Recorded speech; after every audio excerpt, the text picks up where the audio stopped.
Hi friends, welcome again. My name is Kirtan Shah. I head trainings for Ambition Learning Solutions. I hope you've been following our videos and have been loving it.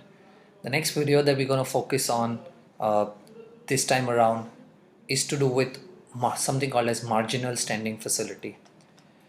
The reason I'm opting for this particular topic this time is because on Monday, RBI came out and announced that they are raising marginal standing facility by 200 basis points, because of which what happened is next day the Nifty and the Sensex opened close to 1.5% lower.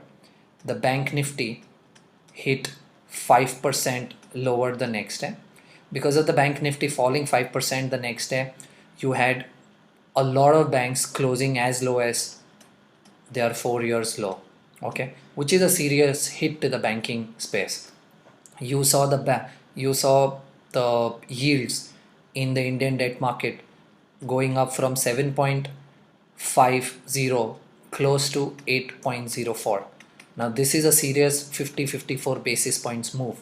Okay, so what exactly happened in the marginal standing facility, because of which there was a serious movement in the banking stocks, and the yields is what the topic for the day is. Okay, but to prepare this we had to struggle a lot. We spoke to a lot of economists from good investment banks. We spoke to a lot of money market guys. We spoke to investment bankers. We spoke to analysts. We did a lot of background research before coming up with this video, and we sure you're gonna love it. Okay, so let me start. So before we move on to try and understand what is marginal standing facility,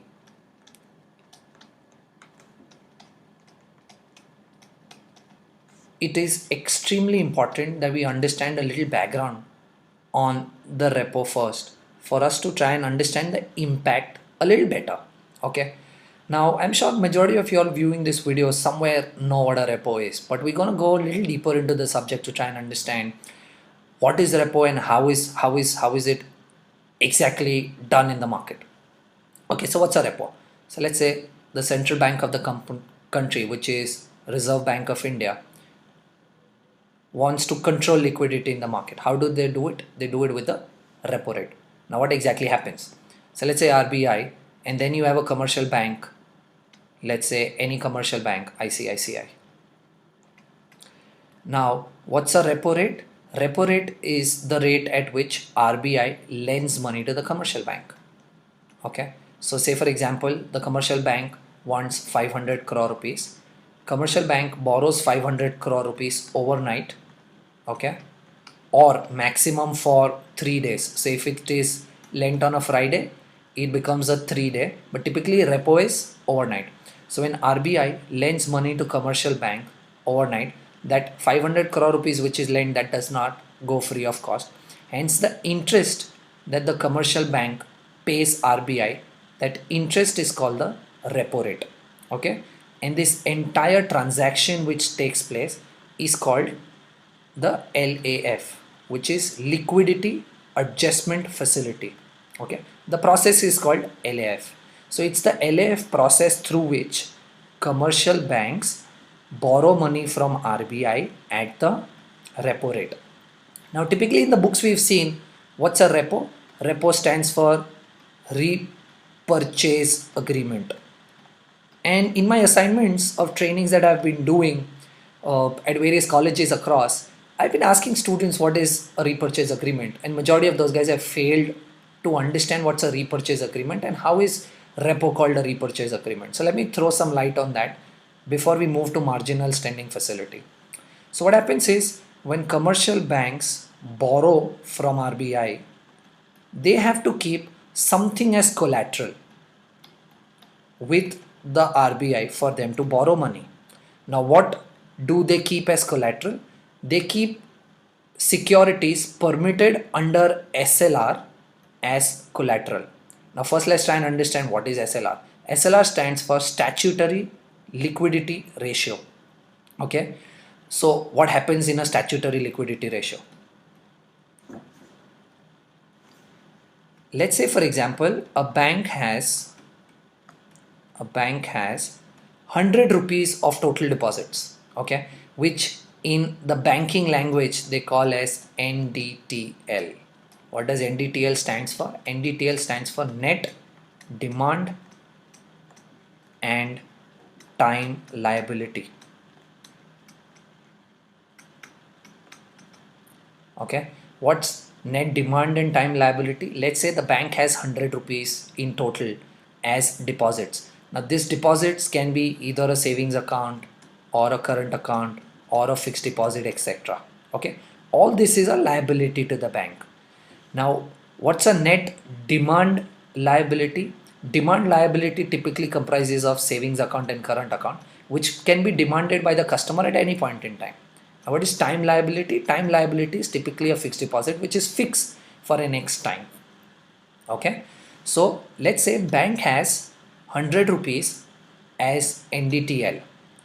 Okay, out of this 100 rupees the bank has to keep some money separate under statutory liquidity ratio.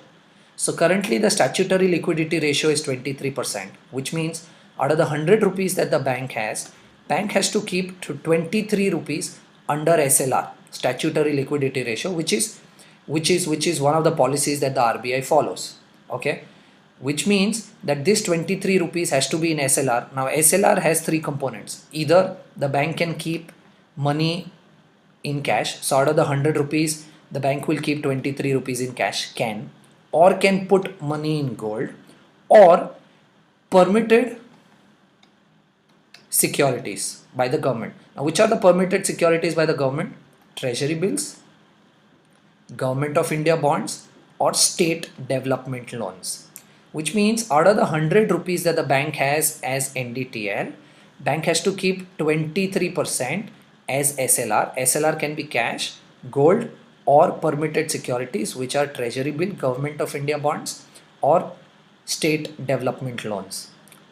That means out of 100 rupees, 23 rupees has to be in this. Now why is repo called a repurchase agreement? Is because the permitted securities, which is treasury bill, Government of India bond, and state development bond, has to be kept as collateral when the bank borrows money from RBI at the repo rate using the LAF facility. So let me explain that to you. So say for example, a bank has 100 rupees as NDTL. SLR is 23%, which means 23 rupees of 100, which means bank will have to keep 23 rupees. Let's say bank has kept the entire 23 rupees in the treasury bills, Government of India bonds, and state development loans. Now what happens is, when the commercial bank wants to borrow money from RBI, we've understood that the commercial bank will have to put some collateral. What collateral will they put? They'll have to put any of these securities as collateral. But now try and understand, if they put any of these securities as collateral with the bank, their SLR will come down, but the SLR is mandated to be at 23%. So what the bank will have to do is, bank will have to buy some more SLR. So the bank will either buy some more treasury bill, or some more Government of India bonds, or some more state development loan bonds, and will give it to the RBI as collateral, making sure that the SLR is still at 23%. Okay. Now why is it called a repurchase agreement? It's called a repurchase agreement because when commercial bank return the money to RBI, RBI will give the collateral back, and hence it is called a repurchase agreement. So let's say if the bank wants to borrow some money from the commercial bank, okay, let's say the bank wants to borrow 100 rupees.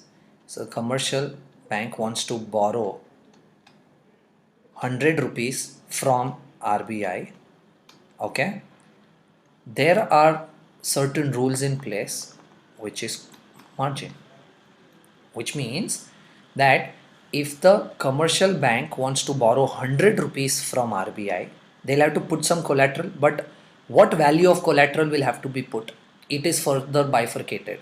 So if the banks give treasury bill or government of India bonds as collateral, banks will have to pay 5% margin, and if they give state development loans at collateral, they'll have to pay 10% as margin, which means that if the commercial bank wants to borrow 100 rupees from RBI and it is willing to give treasury bills and government of India bonds as collateral, they'll have to give 105 rupees worth of collateral. And if they're giving state development loan as collateral on 100 rupee of borrowing, they'll have to give 110 rupees of collateral. Okay, that's how the entire repo works, and this entire process is called Liquidity Adjustment Facility, which is LAF. Now what happens is, under repo, let's assume that the bank's been borrowing 90 crore rupees from RBI, or rather the RBI is giving 90 crore rupees under the repo to banks, 90,000 crore rupees. Now say for example, if there is some liquidity crunch, or if the bank requires more money than the 90,000 crore rupees that the RBI is willing to offer, where do they borrow that money from? Okay, to address this issue, in 2011, RBI introduced something called as Marginal Standing Facility. Now what is Marginal Standing Facility? Over and above the 90,000 crore rupees that the RBI is willing to give under the repo to the bank, if they want to borrow more money, they can borrow more money overnight, okay, from the RBI under the Marginal Standing Facility window. Okay, but they'll have to pay 1% more over and above the repo rate. So let's say for example, if the repo rate is 7.25% and the banks are borrowing 90,000 crore rupees in repo at 7.25%, but they want to borrow more than 90,000 crore rupees. Let's say they want to borrow 1 lakh crore rupees. So the additional 10,000 crore rupees which has to be borrowed will be borrowed under Marginal Standing Facility, okay, which works exactly same like repo. But over here, what is the interest that they'll have to pay? The interest that they'll have to pay is 100 basis points, or 1% more than the repo, which is 8.25%. Now this is one difference between repo and Marginal Standing Facility, which is that the interest rate on Marginal Standing Facility is a little higher than the repo rate. The second difference is that in the repo, you had to pay SLR over and above the 23%. That means you had to buy additional treasury bills, government of India bonds, or state development loans over and above the 23% of SLR to get the repo 90,000 crore rupees. But in Marginal Standing Facility, you don't need to buy more than 23% of SLR. You can use the securities from these 23%, give as collateral to RBI from the 23%, and can borrow money under the Marginal Standing Facility. This is how it is a little different from the repo. Now what happened is, late Monday evening, RBI announced that it is raising the Marginal Standing Facility by 200 basis points. 200 basis points is nothing but 2%, which means that now the repo, which was 7.25%, and the Marginal Standing Facility, which was 8.25%, now the new Marginal Standing Facility stands at 10.25%. They also said that under the repo window, okay, banks can borrow maximum 1% of their NDTL. Okay, which means the banking system has, let's say 7,50,000 crore.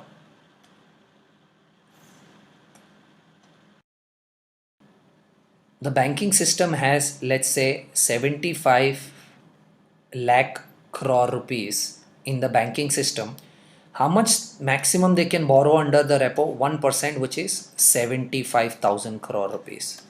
Okay, which means any more requirement over and above the 75,000 crore rupees will have to be borrowed under the marginal standing facility, which was at 10.25%.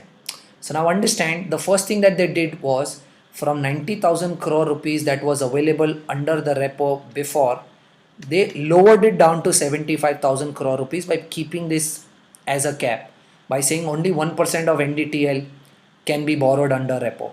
So now from 90,000 crore that they were borrowing at 7.25%, okay, and the surplus that they were borrowing at 8.25% has gone down to only borrowing 75,000 crore rupees at 7.25%, and the remaining, anything that is over and above 75,000 crore rupees, will have to be borrowed at 10.25%, which is 300 basis points higher than the previous 100 basis points higher when they started NDTL. Sorry, when they started MSF. Okay, which means first it was 7.25 and 8.25, which was 100 basis points difference between repo and MSF. Now it is 7.25 and 10.25, which is a 300 basis points difference, which means that the loan for overnight that the commercial bank takes from RBI has become extremely costly, and at the same time difficult, is because under repo they can borrow only 1% of NDTL, and they've also put up a cap that under MSF also they can borrow only 2% of NDTL, which means the maximum borrowing that the bank can do is 3% of NDTL, including 1% of repo and 2% of MSF, okay, at increased interest rate of repo being the same, which is 7.25, but MSF at 10.25. This is what created a problem in the entire market, where you saw yields going up from 7.5% to 8%. You saw banking stocks falling 5%. You saw Nifty and Sensex roughly falling 1.5%. Now let's try and understand why was this entire situation put into perspective, or why was this entire thing done. The MSF was increased by 200 basis points to curb liquidity. Okay, the central bank wanted to reduce the liquidity in the market, which is why they increased the MSF by 200 basis points, which will make loans costly for the banks, and hence the bank will take a little less loan. Or even if they take loans under MSF, when they give those things out as loan on car loans or home loans and all, loans will become expensive and hence the liquidity will fall. That was the entire reason why the MSF was increased 200 basis points. But the point is, why did the RBI want to curb liquidity? The RBI wanted to curb liquidity because they wanted to support the rupee. We've done in the last two videos that we've done so far that decreasing liquidity in the market helps the rupee. Okay, and if you all have forgotten, let me just give you a little brief very quickly. Let's say I reduce the liquidity in the market. That means there is a reduction in rupee supply in the market. If the rupee supply reduction is there in the market, rupee will automatically come down, and in the currency language, rupee will appreciate. Okay, so that was the entire intention. But what happened? Post the Monday rollout that they did, on Wednesday, RBI had few bonds that they were supposed to auction under the open market operation to curb more liquidity and to remove more money out of the system. But the entire auction failed, and RBI did not sell a single bond on Wednesday because people who are participating in the open market operations, specifically banks, wanted higher yields. So they had quoted that they wanted higher yields, and RBI rejected all their quotes and did not sell a single bond on Wednesday. Similarly, they had an auction on Thursday also. On Thursday, they were supposed to sell 12,000 crore worth of bonds, okay, but only 20% of this 12,000 crore got sold, again for the same reason that the investors were asking for more yield, and the remaining 80% bids were rejected. So what is happening is, somewhere post the MSF hike of 200 basis point, which was to be supported by open market operations on Wednesday and Thursday, it is failing because RBI is not able to suck more liquidity out of the system because bids are getting rejected and the entire thing is failing. So now what are the options left with the RBI to control liquidity in the market and to help the rupee? There are two more options available. First is issuing dollar bonds. What are dollar bonds? I have already explained to you about the dollar bonds in my last current account deficit video. So that's one option left with the government. The second option, which is left with the RBI or the government, is to increase the CRR for the banks. CRR currently stands at 4%. Okay, CRR is the cash reserve ratio, which means if the bank has 100 rupees of NDTL and if CRR is 4%, the bank has to keep 4 rupees with RBI, on which RBI pays no interest. So if the CRR is increased from 4% to 4.25%, every bank will have to keep 0.25% of their NDTL more with RBI, which is another method of reducing the liquidity with the banks and hence the liquidity in the market. But this is going to be too harsher of a step for the RBI to take. Now let's see what the RBI does in their next monetary policy, which is scheduled to be on the 30th of July 2013. I hope you've understood the entire thing. What's a repo, what's a LAF, what's an MSF, and why did it actually create a problem in the debt and the equities market. Wait for more videos. Thank you so much.